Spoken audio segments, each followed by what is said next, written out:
दलित दर्द के दास्तान की इस कड़ी में हम जानेंगे देवदासी और देवदासियों के देवताओं की अंग सहिका बनने से लेकर के वैश्या बनने तक की पूरी स्टोरी, कब से यह प्रथा शुरू होती है। दोस्तों, देवदासियां ज़्यादातर दलित परिवार की ही लड़कियां क्यों होती थी? लड़के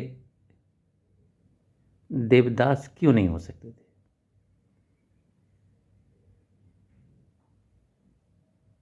तो दक्षिण भारत के राज्यों आंध्र प्रदेश, केरल, कर्नाटक, उड़ीसा,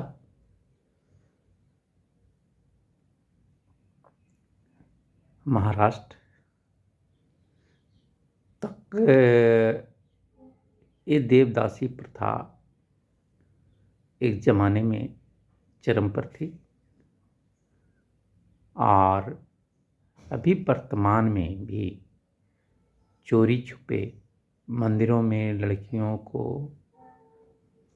दान करने यानी देवदासी बनाने की प्रथा चल रही है, जबकि भारत सरकार ने इस पर पूरी तरह रोक लगा दी है।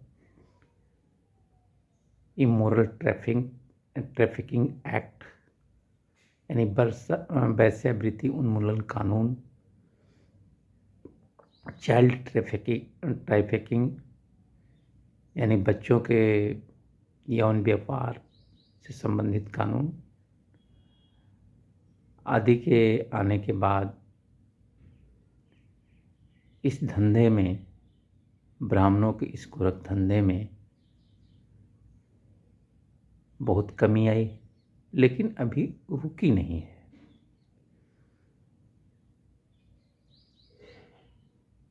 यह कुलुषित प्रथा ईस्वी सन 300 से 300 ईसा पूर्व में शुरू हुआ, जिसे संगम काल कहा जाता है। संगम काल में ही यह प्रथा शुरू हुई, उससे पहले यह प्रथा थी नहीं। लड़कियों को पत्थर के साथ शादी करने का, पत्थर की मूर्तियों के साथ शादी करने का और पंडित द्वारा, ब्राह्मण द्वारा उसके साथ सुहाग रात मनाने का ये प्रथा कैसे और क्यों शुरू हुआ? जब मगध से यानी मौर्य साम्राज्य से जब सम्राट अशोक ने तृतीय पौध संगति के बाद ब्राह्मणों को जब निकाल बाहर किया, तो वो ब्राह्मण मगध की सीमा से निकल करके एक जत्था दक्षिण भारत की ओर रुख किया, जहाँ पे मौर्य सत्ता नहीं थी। यानी मौर्य सत्ता से बाहर आकर के ये ब्राह्मण यहाँ रहने वाले, इन राज्यों में, दक्षिण के राज्यों में रहने वाले जो भी उस समय की जातियाँ थी, जो भगवान बुद्ध और जैन के अनुयायी थे, महावीर के अनुयायी थे, उनका ने खुल करके यौन शोषण किया, जानवरों से भी बदतर व्यवहार किया और इस व्यवस्था को अमली जामा पहनाने के लिए राजकीय आदेश निकाले गए और धीरे धीरे पूरी कड़ाई से इस व्यवस्था को लागू कराया गया। जिन दिनों यह प्रथा जन्म ले रही थी, उन दिनों ही ब्राह्मणों ने अपने आप को देवताओं का प्रतिनिधि, यानी पत्थर की देवताओं का मानवीय प्रतिनिधि धरती पर यदि कोई है तो वो ब्राह्मण है। और ब्राह्मणों ने इस मिथ को सच करने के लिए न केवल दलित पिछड़ी जाति के महिलाओं, यहाँ तक कि राज्यवंशों, उच्च घरानों के औरतों के साथ भी वही व्यवहार किया जो दलित लड़कियों के साथ होता है। आपने एक कड़ी में, दलित दास्तान की एक कड़ी में, आपने संबंधम और ब्रेस्ट टैक्स यानी स्तन टैक्स के विषय में जाना होगा। तो इस टैक्स में, इस कड़ी में हम देवदासियों के देवों की अंगसहिका बनने से लेकर के वैश्या बनने तक की कहानी को विस्तार से समझते हैं। ब्राह्मणों ने जो व्यवस्था बना रखी थी उसके अनुसार राजे महाराजे यानी संभ्रांत घराने के लोग शादियां तो कर सकते थे, लेकिन पहली 3 रात वह राजपुरोहित यानी ब्राह्मण के घरों में रहती थी और पहला भोग यानी औरत के साथ पहला सहवास, सेक्स यानी काम व्यवहार, ये ब्राह्मण ही करते थे। और ब्राह्मणों द्वारा भोग लगाए जाने के बाद ही उस औरत के साथ उसका पति, जो जमींदार या राजा या आम आदमी होता था, वो उसके साथ भोग लगाता था। इसके पीछे ब्राह्मणों ने यह मान्यता दी कि ये जो पहली जो रातें जो है वो देवताओं को समर्पित करना चाहिए। हिंदू विवाह पद्धति में एक प्रथा है चौठारी। चौठारी यानी विवाह के 4 दिन बाद किया जाने वाला कर्म। इस चौठारी में पहली 4 रात जो है वो लड़की को ब्राह्मणों के घर में रहना होता था और उनके साथ ब्राह्मण ये 4 दिनों के अंदर पूरे यौन क्रियाकलाप उसका सुख भोगते थे। और उसके बाद चौथे दिन उसको मूल्य पति, और यदि ब्राह्मणों की इच्छा उस लड़की में कुछ ज़्यादा हो गई तो उससे अधिक दिन भी रख सकते थे। तो ये तो थी संभ्रांत घरानों की बात। छोटी जातियों में जो कि राजे रजवाड़े जमींदार नहीं थे, जिनका सामाजिक आर्थिक स्थिति अच्छी नहीं थी, उन घरों में ब्राह्मणों ने कहा कि यदि आप अपनी लड़कियों को, खास करके बड़ी लड़कियों को जो मंदिरों में दान करते हैं, देवताओं की सेवा में लगाते हैं, तो आपका परिवार का उत्थान होगा। और इस तथाकथित मिथक के कारण दक्षिण भारत के मंदिरों में लड़कियां दान करने का एक रिवाज सा चल निकला। मंदिरों में इन लड़कियों से मंदिरों की साफ सफाई के साथ साथ पाषाण मूर्तियों के सामने नाचने गाने और रात गहराने के बाद ब्राह्मणों का बिस्तर गर्म करने के लिए प्रयोग किया जाता था। यहीं तक यह रुक जाता तो बात समझ में आती। धीरे धीरे मंदिरों को संरक्षण देने वाले जमींदार, राजा, यहाँ तक कि कोतवाल भी इन लड़कियों का प्रयोग करने लगे अपनी रातें रंगीन करने के लिए।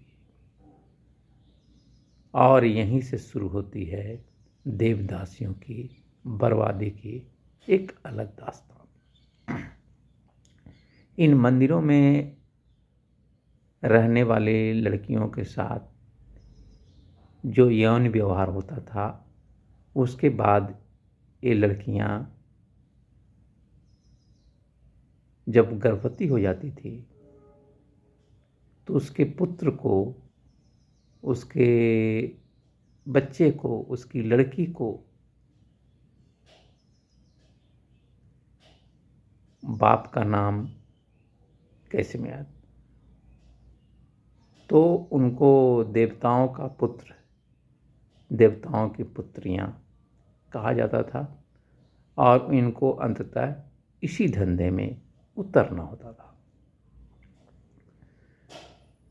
खास करके इन देवदासियों के कोख से पैदा होने वाले लड़कों की बात करें तो उनको उसी मंदिर प्रांगण में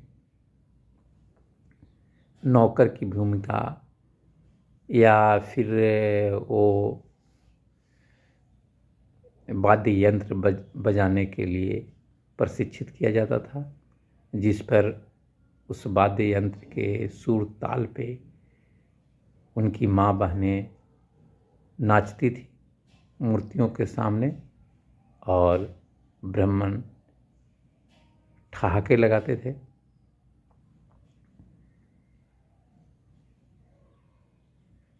प्रारंभ में इन मंदिरों में होने वाले डांस, नृत्य शास्त्रीय नहीं थे। धीरे धीरे धीरे धीरे इसमें शुद्धता आती गई और जैसे ही इस मंदिरों में डांस, टेम्पल डांस में शास्त्रीय शुद्धता आई, इस नृत्य का बाजारीकरण कर लिया गया और इसमें संभ्रांत घराने की औरतें रंगमंच पे इस नृत्य को करने लगी और उससे अपना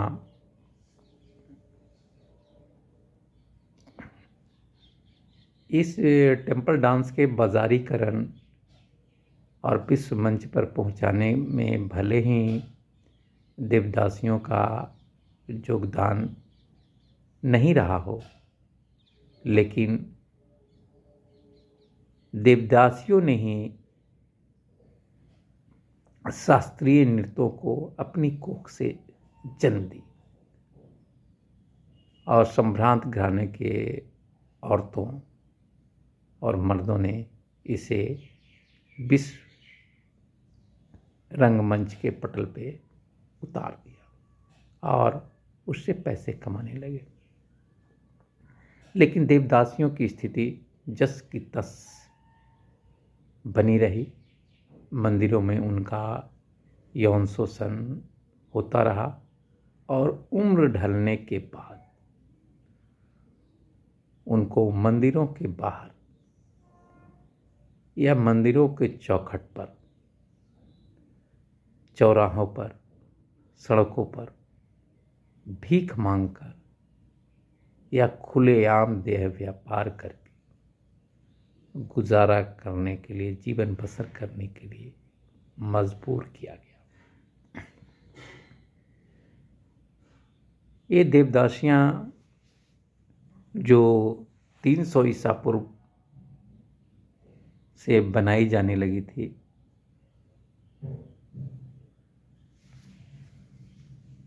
वो धीरे धीरे अंग्रेजों के आने तक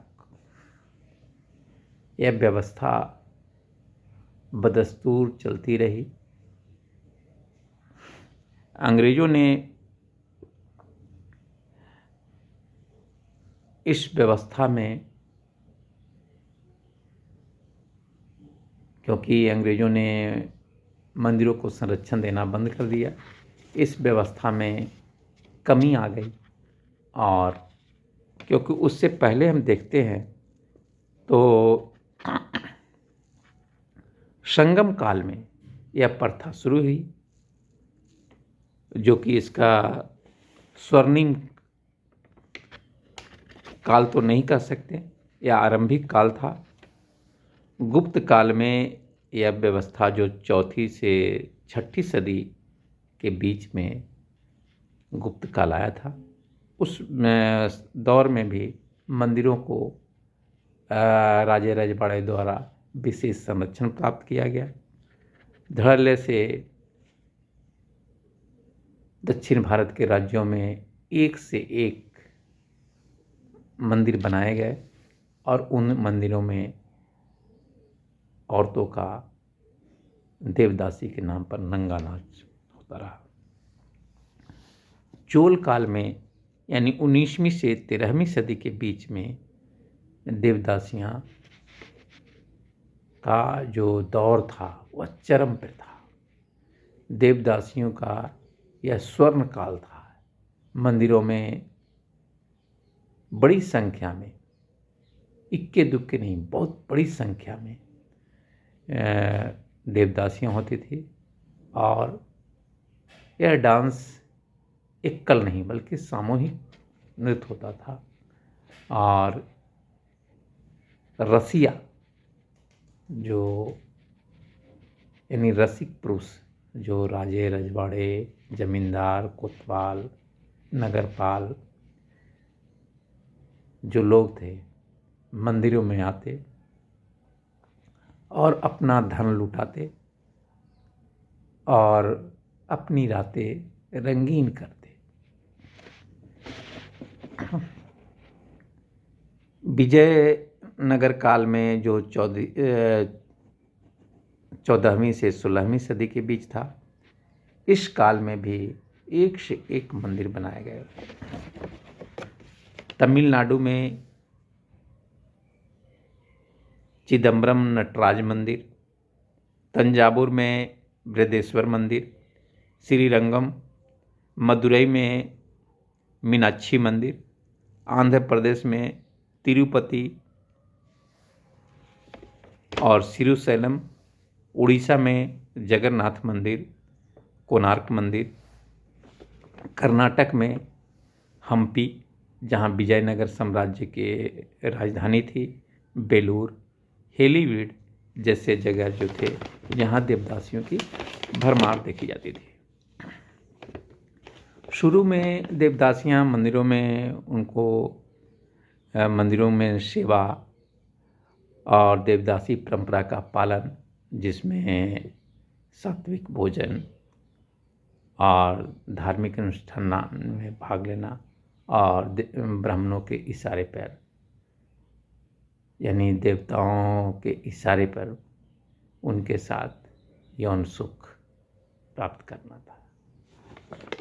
जब इसका बाजारीकरण हुआ, देवदासी प्रथा का जब बाजारीकरण हुआ, तो इसका यह शास्त्रीय नृत्य बन गया और इसको विश्व के बड़े बड़े मंचों पर प्रदर्शन किया जाने लगा और इस नृत्य की पहचान बनी। तो देवदासी प्रथा से निकले भारतनाट्यम, जो तमिलनाडु का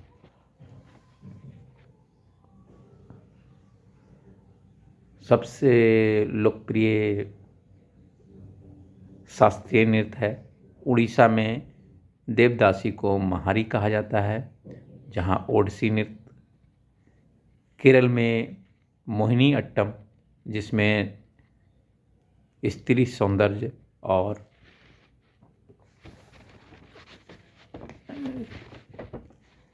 देवताओं को समर्पित नृत्य। कच्चीपुड़ी, जो आंध्र प्रदेश की लोकप्रिय नृत्य है।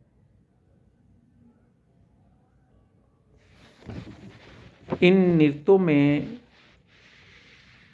ज़्यादातर नृत्य जो था देवताओं को समर्पित था, शिव को समर्पित था, नटराज को समर्पित था।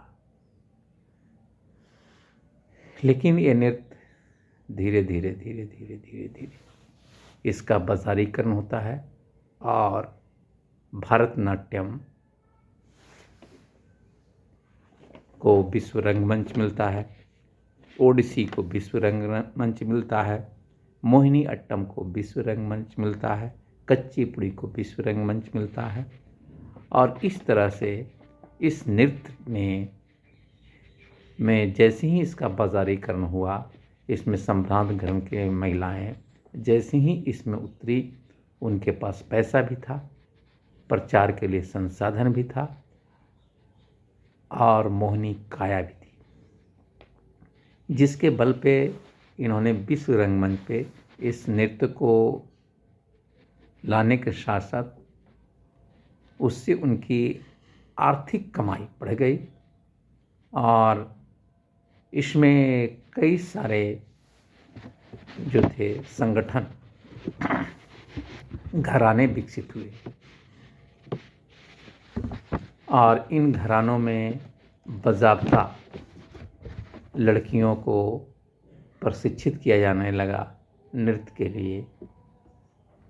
और लेकिन कहते हैं ना कि गुरु दक्षिणा में नृत्य सीखने वाले लड़कियों को अपनी गुरु की अंग सेविका बनने की बात कही जाती है, क्योंकि लड़कियों के पास अपने गुरु को यानी अपने देवता को यानी अपने आराध्य को देने के लिए क्या कुछ है, यदि कुछ है तो वह है उनकी इज्जत और आबरू। इसी इज्जत और आबरू की नीलामी, खुली नीलामी देवताओं के सेवा भाव के आड़ में मंदिरों में होते रहा और इस पे रोक लगाने के लिए कई कानून अब आ गए। बावजूद इसके आज भी इक्के दुक्के लड़कियों को उनके माँ बाप को बहला फुसलाकर ब्राह्मणों द्वारा मंदिरों में समर्पित कराई जा रही है और ब्राह्मणों का यौन लीला यानी रास लीला बदस्तूर जारी है और जारी है। दलित पिछड़ी जाति की लड़कियों का, महिलाओं का शोषण और इस दर्द से निकलने के लिए जो छटपटाहट है देवदासियों और उससे उत्पन्न होने वाले बच्चों में, उसके कारण ही कई कानून आए।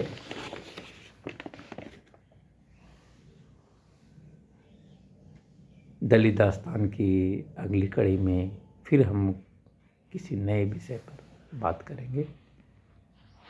नमो बुद्धाय, जय भीम, जोहार। कैसे हैं आप लोग? मेरा नमस्कार, जय हो।